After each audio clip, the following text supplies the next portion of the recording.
Good evening, everyone. It is 6 p.m., August 21st, 2017. Time to call City Council meeting to order. Roll call, please. Mr. Abbott? Here. Mr. Alt? Mr. Austin? Here. Mr. Eggers? Here. Mr. Fox? Here. Mr. Hukin? Here. Mr. Woods? Here. Sir, you have a quorum. Thank you. Mr. Works, will you do the prayer and pledge, please? Okay, let's bow our heads. Father, let us remember our armed forces and leaders around the world who protect us and allow our freedoms. Be with our fire department and our police department who protect our city and put their lives on the line. And all city employees who make Franklin an awesome city.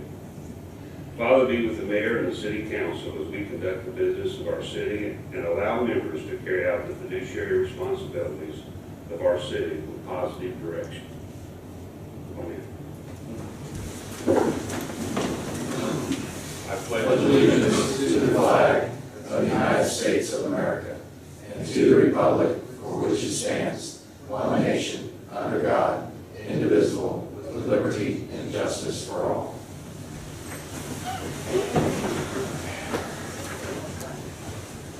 All right, do we have any announcements, presentations, and public comments? Deputy Chief. Yes, Andrew Taylor, Franklin Fire Department. We're letting you guys know we're applying for the Johnson County Community Foundation grant this fall for some more private lifesaver equipment for a sum of $8,200, and it is a zero match grant, and the Board of Works approved that this evening. Same thing we applied for back in the spring. And it's for, Private lifesaver is for at-risk children and adults that have Alzheimer's and autism that tend to wander. We put a small bracelet on them. We're able to track those people within a certain mile radius and get them back home in a fast, safe manner. We currently have 5 clients in the city, and with this grant, we'll up our numbers to 10.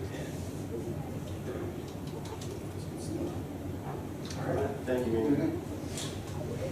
Anyone else? Hearing none, we'll move to the consent agenda. Move to approve common council minutes from August 7th, 2017. Second. Second by Eggers. All those in favor? Aye. Okay, go to old business. Move to read all old business by title only. Second. We have a motion to read all under old business by title only. All those in favor? Aye. Okay, and this is for public hearing, by the way. Common Council budgetary ordinance number 17-21, request to transfer appropriations from waterworks unemployment 127 to cemetery part-time line item 124 in the amount of $18,000. Chip is here if there's any questions, but I think we talked about this last meeting pretty extensively. So it is a public hearing, so at this point, I will open it up for a public hearing. Hearing none, we'll close the public hearing and ask for action or questions or... Motion to approve. Second. Works was allowed, a second by Works. All those in favor? Aye. Okay, the next one, also a public hearing, Common Council budgetary ordinance number 17-22, an additional appropriation from Parks and Recreation Fund for HVAC repairs, flood repairs, tree maintenance, lightning strike repairs in the amount of $149,855. Again, Chip is here if you have any questions. And also, if the public has any questions, it is open for a public hearing, so it is now open for public hearing. Hearing none, we will close. So ready for questions or... Motion to approve. Second. That was a loud one there. Second by Mr. Fox. All those in favor? Aye. Okay, the next one is also a public hearing. Common Council budgetary ordinance number 17-23, an additional appropriation to appropriate money from the general fund for HVAC improvements at the Park and Rec Center and paving projects in the amount of $950,000.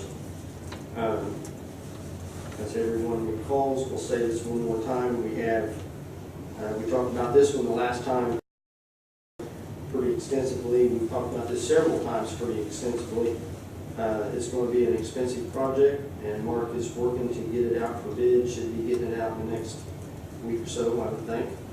But we need the appropriations before we put it out for bid anyway. So we are now opening this one up for public hearing.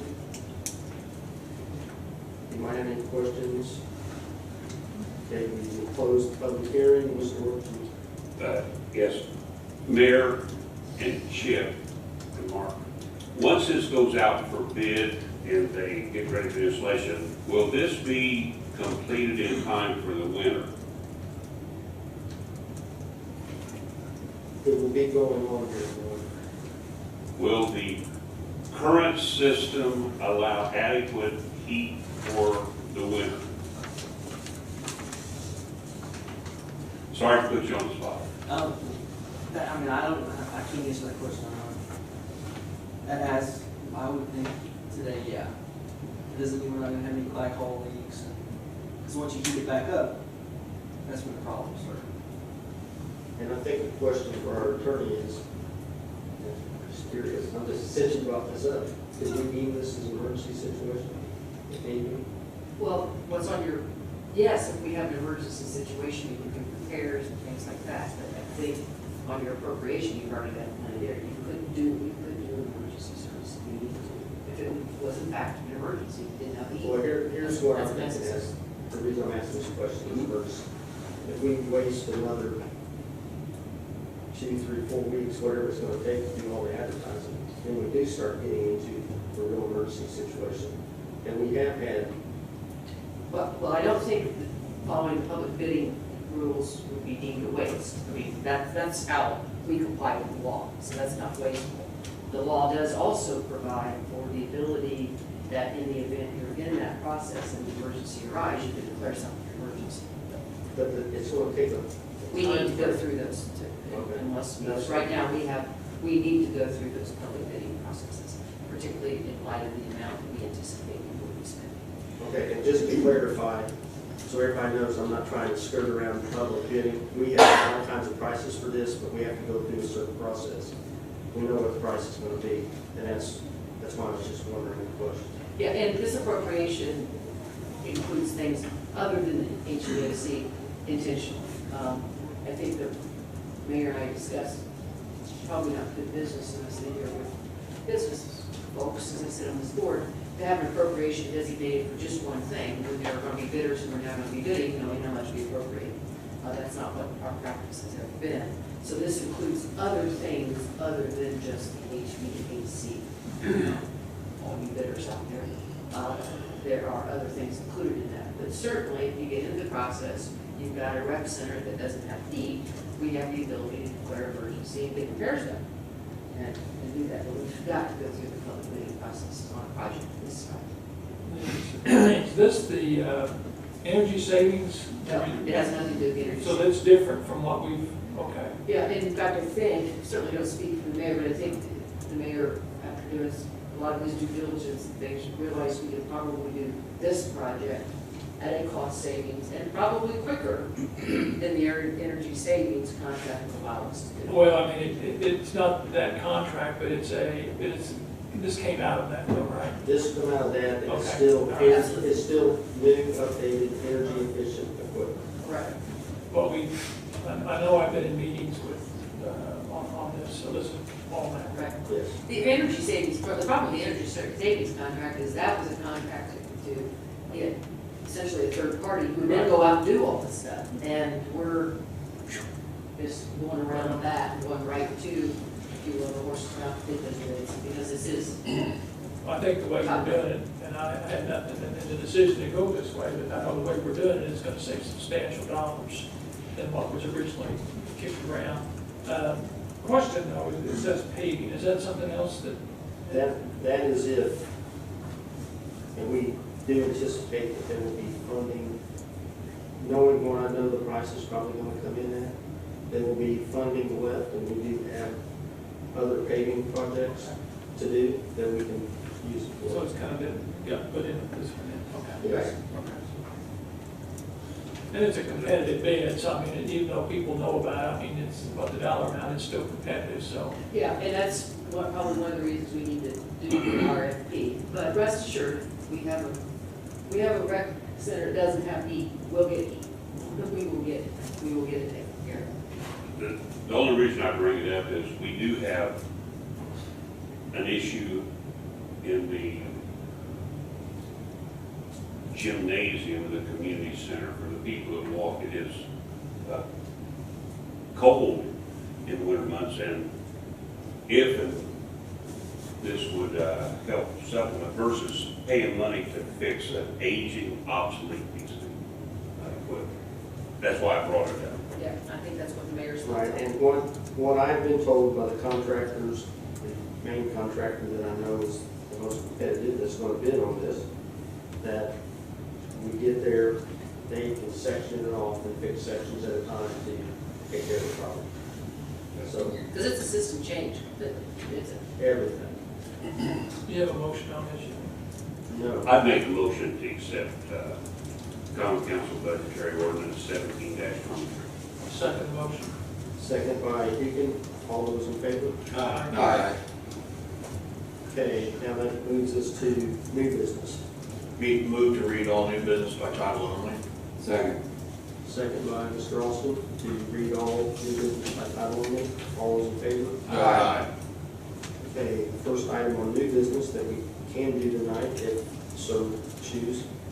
City council appointment to Franklin Development Corporation. Lisa was here. Lisa Jones has decided that she wants to step down from the Franklin Development Corporation. I think she served a couple, 2 or 3 terms, done a great job, and she's wanting to do something different. So the council has an appointment there. So it's up to the council to choose who you want. And I would like to, and I've had an opportunity to talk to a few of you, I would like to nominate or recommend Amy Richardson to fill that vacancy. As we all know, Amy and Rob have become very entrenched in Franklin, and I think Amy brings some energy and life and knowledge of what's going on to that board. So I would like to nominate her. And I have spoke with her, and she is in agreement to take it. So we either need a second, or do we get a second for that, and then ask if there's any. any other nominations. Yeah. So thank you. I'll second it. Okay, we have a motion and a second for Amy Richardson. Yeah, we have a nomination and A nomination, I'm sorry. Is there any other nominations that anybody would wish? I'd just like to ask council first, with her nomination and her relationship with tip dollars, and would there be any legal reasoning behind that, her not being able to serve? Not so, I mean, she's on the FDC, other than the RDC, no, and if there was any point in time where she had any financial interest in which she gained anything, she would have to recuse herself from the action. Okay, thank you. But as long as there is no direct financial interest in whatever she's voting on, and it's pretty much an advisory position anyway. Thank you. Okay, For our discussion, Keith, I think it's well known that they're getting ready to move into our community. Presently, I'm not sure. And it's not required. That's not. Not required, no. I checked with Krista, sorry. Okay. We have other board members that don't live in the city limits.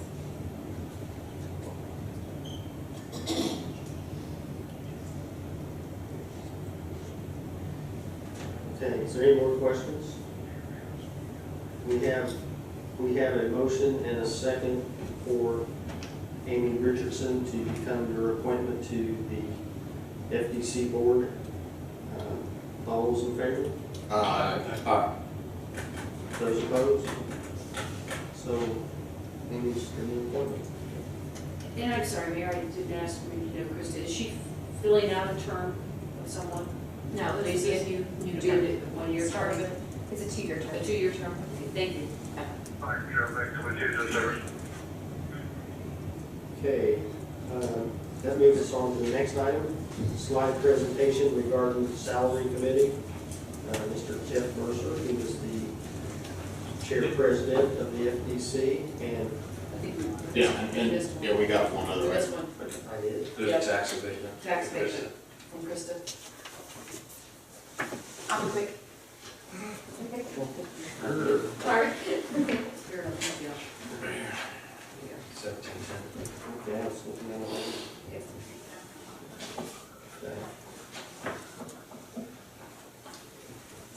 Common Council Resolution number 17-10, tax abatement for the City of Franklin Redevelopment Commission. Sorry. That's okay. This is all for the Shell Building, which is a project of the Redevelopment Commission. So this went to the Economic Development Commission on August 8th, and they voted to forward a favorable recommendation to the City Council for a 10-year real property tax abatement. This one's a little different than some of the ones that we've done in the past, just because it is a shell. So it's 4 walls and a roof, there's no floor. It's not a complete build-out of the property. That way it can be modified for whatever the end user is. And so there would not be any number of jobs or salaries that would be tied to this. It would be strictly for the assessed value in its unfinished state. Then a subsequent user, once it's purchased, would come in, they would apply for an additional tax abatement on the build-out of the project. So then that amount would be tied to their employment figures, and that term would be adjusted to the number of employees and the salaries of the employees. We just don't know what that is. And so this is a way to make the property more marketable to someone who's interested in the property. If it comes with an abatement, 10 years, what we're suggesting with a typical phase-in schedule, it makes the property more marketable. So, and our last project, the first shell building that we did not do a tax abatement on the shell itself, and it ended up where the redevelopment commission paid those property taxes back, reimbursed the end user. It was kind of an ordeal. So we were trying to kind of head that off this time. And also, Krista, on the last one too, there was no tax abatement, but in the end, the incentive made up that tax abatement over a period of time. That's right. So the Petsco, that was the purchaser of the first shell building, was given a $250,000 grant towards the build out, which was kind of an exchange instead of the tax abatement for. So it's a similar concept. It's just a different way to approach we're not actually out the money, we just aren't going to bring in the money. So. But, and I say this every time, I'm just asking the mayor, not saying as a council, people in the crowd, sometimes they get the wrong impression that a tax abatement is tax-free, it's phased in, so we always get tax money coming in. It just helps incentivize somebody to do something besides have a bare field they're drawing. Exactly. I mean, without this project, there would be, it would be assessed as farmland, and there would be very minimal taxes collected on this 13 acres. But with just the shell itself is going to cost $2.8 million. And so over the life of a 10-year abatement, even with a tax abatement, they would be paying $470,000 in taxes over 10 years. And so after that, then the full taxes would come into play, but it is phased in. Year one is 100%, then 95, then 80, then 65. So they are still paying taxes, it's just phased in over 10 years.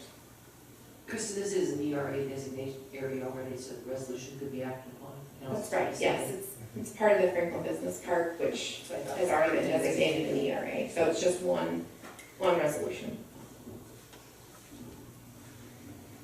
And we have had, I don't know if Dana's not here, but we have had 3 companies already express interest in this property, and we haven't even started building it yet. So there has been some really good interest in the project.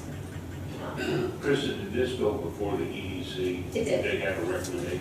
Their recommendation was 10 years, yes.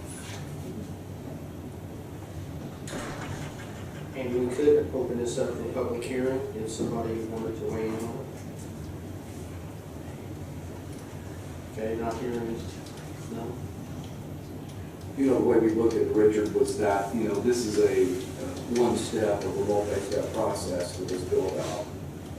And again, we wanted to do something different versus what we did with Exco because of some of the ramifications that we had. So we walked through the ERA designation and also agreed with the 10-year. I agree So, like Chris has said, you know, we're gonna be paying $460,000 in taxes on that piece of property versus it being a piece of farmland. So, yeah, it was a unanimous vote at EDC. I move to approve Common Council Resolution 1710. Second. Second by Mr. Austin. All those in favor? Aye. Thank you. Okay, Jeff. Thank you. Thank you. This time is done. So, slide presentation regarding salary committee, Jeff Mercer and DPW Superintendent Rick Middleton.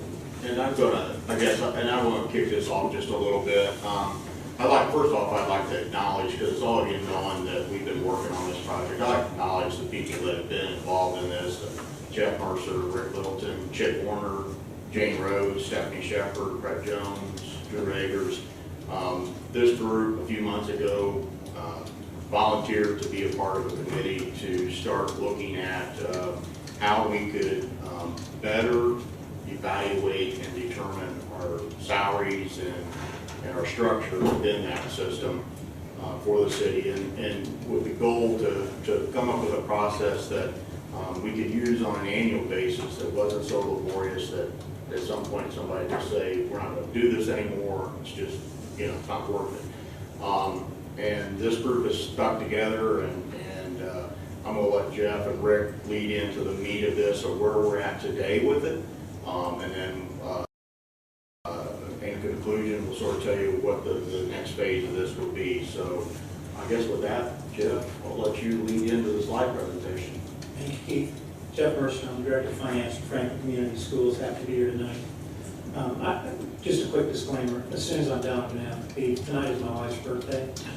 She tells me it's 39. I don't believe it. If I don't come home with a small sliver of cake, I'm in big trouble. When I leave, you know what? Yeah. First of all, let me say that You know, you're on the record about the 39 thing. That's a really good point. Hopefully she won't look at that. There's a really talented group of people that we worked with, and I'm thrilled to have had the opportunity to do that. Tara, I think you're navigating. If you wouldn't mind, move to the next slide, please. I'd appreciate it. As I tend to do, and sometimes Director Superintendent who happens to be here tonight, crazy, relative to some of the things you're going to see tonight, there's some systematic ways that we kind of went about it, and I was pleased to assist with that. But as I determined, as Steve kind of outlined to the group, the City of Franklin determined it was appropriate to conduct an analysis for the wage and benefit structure and competitiveness for Franklin City employees. And as a committee, the following tenets were followed. Number one is we create a decision-making structure that gave us the greatest chance to succeed. Interestingly, I had the opportunity to do this for the school corporation a few years ago. You know, oftentimes when you're asked about these things, how much we pay and what the benefits are, we can selectively pick who we want to compare ourselves to. And I found myself in that circumstance with the school corporation because it was almost always more advantageous to compare us to Wayne Township or Brownsburg or Hamilton Southeastern or folks like that. And it occurred to me that that may not necessarily reflect the resourcing that you receive. And so as we moved down that path, we were able to kind of mirror some of those things to this particular project. One of our tasks was to collect current, relevant, comparative salary and benefit data. You're going to see a little bit of that tonight. And Rick is up here with me to do that. He did an absolutely phenomenal job of collecting lots of information. We still have some more to collect. I think Keith will outline that in a moment. Analyze data, offer recommendations for the future wages and benefit for Franklin City employees, and then finally implement strategy and control the project. Next slide, Tara, if you wouldn't mind. We did a peer analysis, and while this isn't necessarily going to hold water, it's as close as we can possibly get. You know, to compare Franklin to a city of 150,000 people didn't make a whole lot of sense, nor did it make sense for us to compare ourselves to a city of 5,000. And so what do we need to do, and how do we go about conducting a peer analysis with the cities that are similar to us? And so just as a piece of that, you're going to see 8 variables in a moment, but one piece of that was we took from 15,000 to 40,000 in population, and we pulled out 38 cities in the state of Indiana that could be considered as comparative data for Franklin City employees. We're going to describe a little bit the outcomes associated with a peer analysis. We're going to talk a little bit about the data and some of the conclusions that are being made. We're going to discuss moving the conversation from simply salary to a full benefit package. One of the things I've recognized just as my time with the school corporation is, interestingly enough, the employees in Franklin City have a pretty competitive benefit package, and I think it's always appropriate to include that in the conversation because oftentimes we can zero in on the salary, but it's, it's from somebody that actually spends the money. It's about the whole thing, not just a piece of it. And then finally, to offer a recommendation to you all for what we're going to do. Tara, that means, please. Here's what we're trying to solve. Establish consistent grouping of cities at a resource similarly to Franklin from which we compare ourselves in both wage and benefits. And those two items walk hand in hand. You're going to see a little bit of that tonight.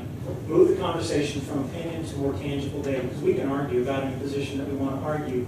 But in doing what we're about to do, you get to hopefully move from more of the opinion to more of the cold hard data so that we can offer a real recommendation to you. And then provide comparative data to assist with making financial decisions. Okay, here's how we did it. The group, not me, because I knew very little about what's important to you all. The group selected 8 key financial variables. The school corporation actually selected 12. A couple were the same, but most in the city application were very different. We prioritized those variables against one another using a tool called an analytical hierarchy process, or an AHP. It's actually very simple to use, but it takes subjective information and reduces it to numerical representation. So we can actually physically put a number on these things in terms of how they prioritize. We collected data, as I said a moment ago, from 38 cities. Once we collected the top 20 in each of these 8 variable areas, we assigned a value. 20 points to the one that was the closest to Franklin, all the way down to 1 point, which was 20 bases away from us. And we developed a scoring grid with that raw score, and then we used the score that you'll see in a moment on our AHP, the prioritization, to multiply against that raw score to give us what we thought would be the top 10 list of cities from which we would compare ourselves. Here's the 8 variables: assessed valuation, circuit breaker loss, number of employees, population, total housing and or utility customers, road miles, square miles, and total budget. That's what the group felt was critical to the assessment that we were going to make, and that made good sense to me, and so that's what we did. The next slide is going to show you what an analytical hierarchy process involves, and they did a really nice job moving through this. And so we compare one variable to another to try to determine which one is more important in our application.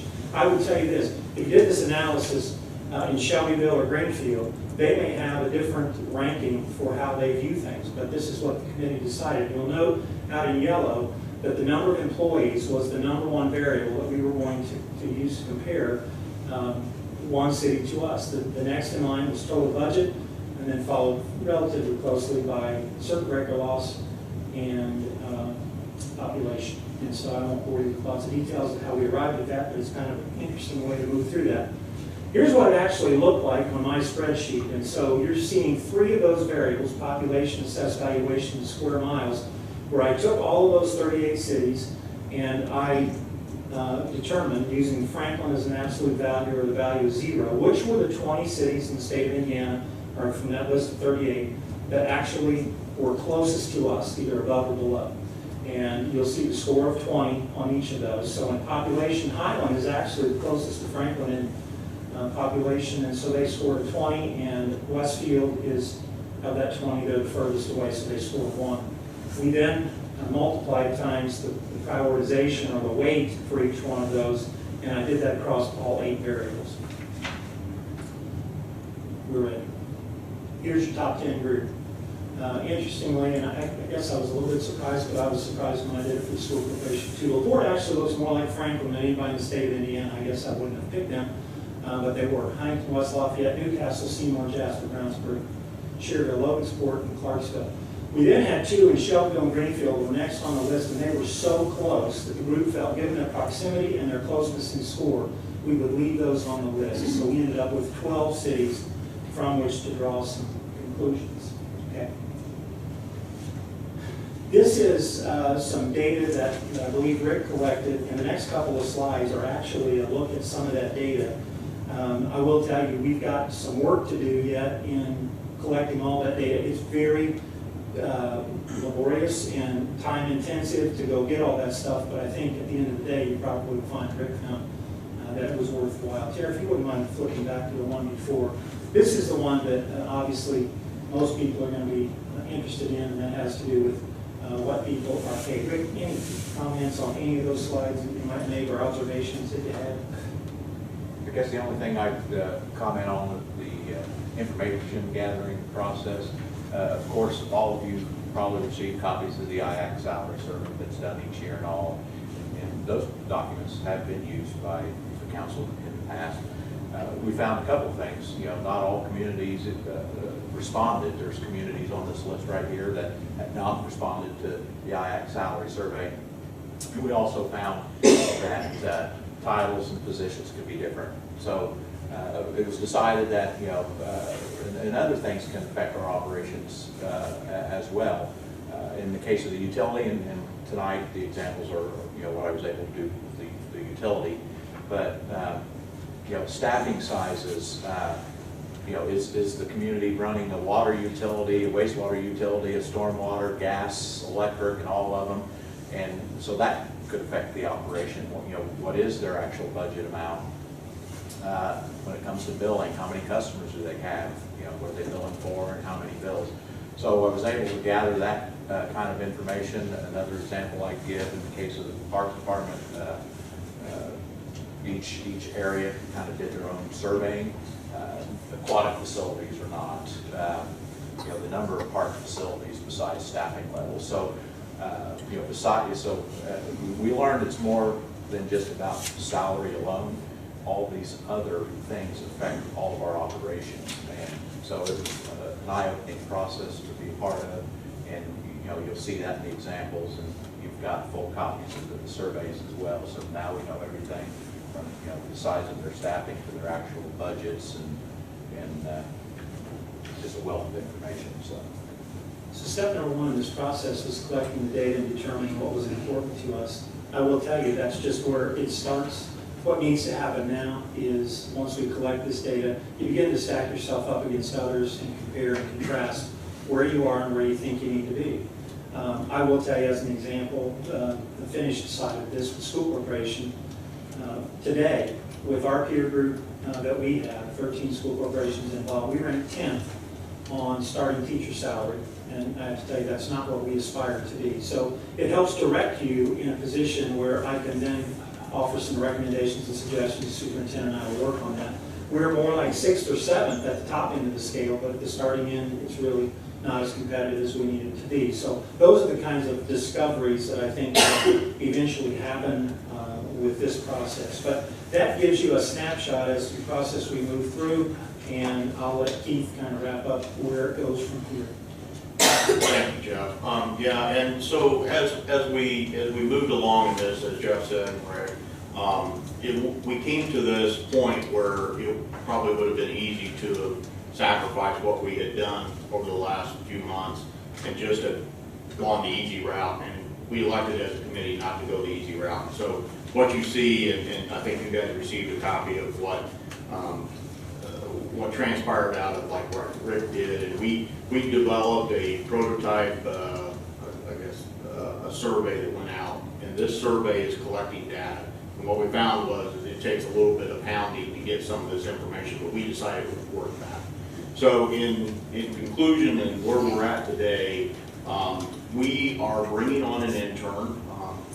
Jane is going to help us with that. We're bringing on an intern that will continue to further collect data for us. At the end of the day, we will have reports from each of the cities that mirror us, that will give us hard data to work from. And we're hoping that in the next few months we come back to you, we have that, we can present that. So I really appreciate the people that have worked on this. It's a very talented group of people, and I think it's been a worthwhile project. Mr. Mercer, thank you very much for your guidance in this too, and your expertise. We couldn't have gotten anywhere close to what we got without you. My pleasure. Absolutely, yeah. Thank you for all you do in our community, Jeff. You give a lot of help everywhere, so thank you. Happy Happy birthday. Tell your wife happy 30th. Happy 30th, get you on brownie points. Okay, I can see where this is going to be a good tool moving forward. However, this year, we're not going to be able to use this because we just don't have all the data. But with that being said, talking with Keith and some other mayors around the state, I find that we're pretty competitive in where we're at with our salaries. And these next 4 items that we have tonight are introduction only. We talk about them, but they're for introduction tonight. Is our budget for 2018. Tonight's the first reading. September the 4th, we have no meeting, it's Labor Day. And then September the 18th will be the public hearing. And hopefully October the 2nd is the adoption. But if for some reason we find a glitch and we don't get it adopted on October the 2nd, we can do it October the 16th if needed. So I will. Mr. Mayor, I may have missed this. Was there a motion to read all new business by title only? Yes. I did not recall. Thank you. Thank you. Okay, first one, Common Council Budgetary Ordinance number 17-17, repealing and replacing budgetary ordinance number 17-06, fixing and authorizing the payment of certain salaries of appointed officers and employees for the year 2018. That would be Common Council Budgetary Ordinance number 17-17. Can I move on for the introduction of the other one? Does anybody want to chime in on any of these?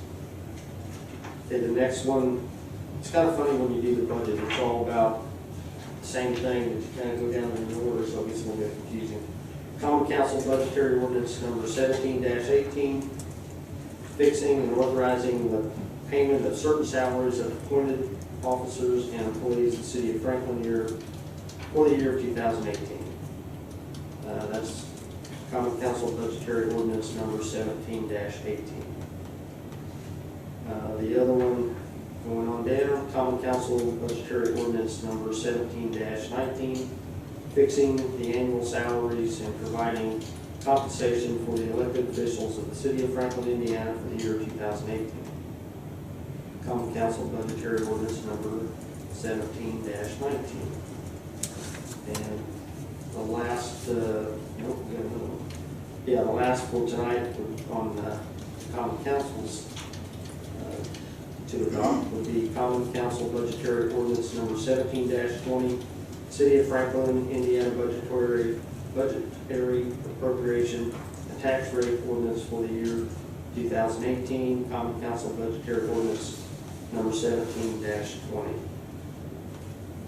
And I will say that all of this is going to be online, and just to reveal that I have spoke with every city councilman one-on-one, and we talked through where we all thought we needed to be. We met with department heads.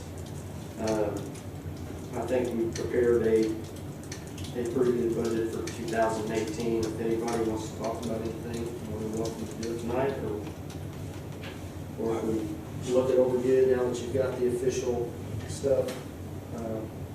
If there's any problems or any corrections or something we need to do. I'd just tell you that I appreciate the opportunity to sit down with you, and I know you spent quite a bit of time with department heads.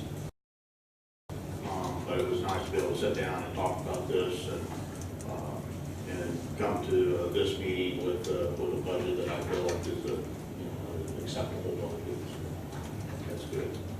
Thank you. Yeah, I'd like to echo Keith's comments, I did, because at the time, I think we spent about 2 hours, 2.5 hours, 3 hours on it. And I'm happy with the way it is. Appreciate that. Okay. I guess we'll go to, that's for introduction only tonight. Like I said, if anybody wants to get online, they can find it and look it over, or if somebody wants to ask me questions about it, more power to you. Let's do it. Other business, that moves us to other business. Move to read all under other business by title only. Second. Second by Mr. Abbott. And this one here is the sewer utility proposed budget for 2018, and it's for information purposes only. And the reason that I put it on here, the sewer utility budget is approved by the Board of Works, but I think it's very important that council see where that budget is and have it for information, so it's in your packet.